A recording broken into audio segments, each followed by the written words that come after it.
Informasi pertama kami pemirsa, Menteri Keuangan Sri Mulyani Indrawati menyatakan pemerintah harus mewaspadai melebarnya defisit neraca perdagangan. Badan Pusat Statistik BPS mencatat defisit neraca perdagangan bulan April 2019 merupakan defisit terbesar sejak tahun 2008.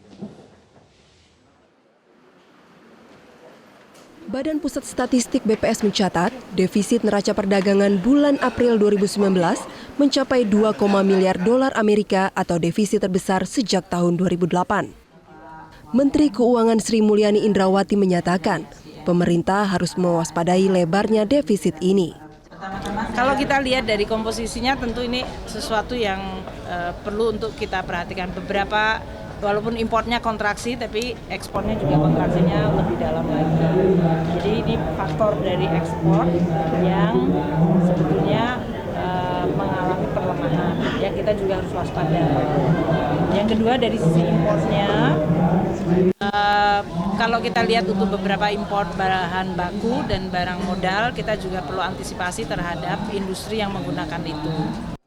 Ekonom Indef Bima Yudhistira menyebut, merosotnya kinerja ekspor salah satunya karena perang dagang.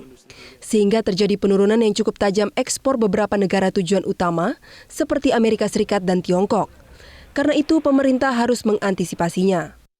Pemerintah harus segera mengantisipasi. Nah, langkah antisipasinya bagaimana?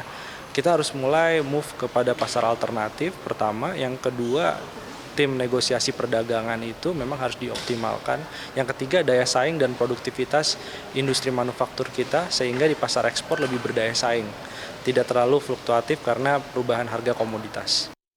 BPS mencatat defisit neraca perdagangan bulan April 2019 terjadi karena nilai ekspor yang turun 13,1% secara tahunan. Ini terjadi akibat anjloknya harga komoditas ekspor utama Indonesia dan turunnya ekspor migas. Dari Jakarta, Tim Liputan Metro TV.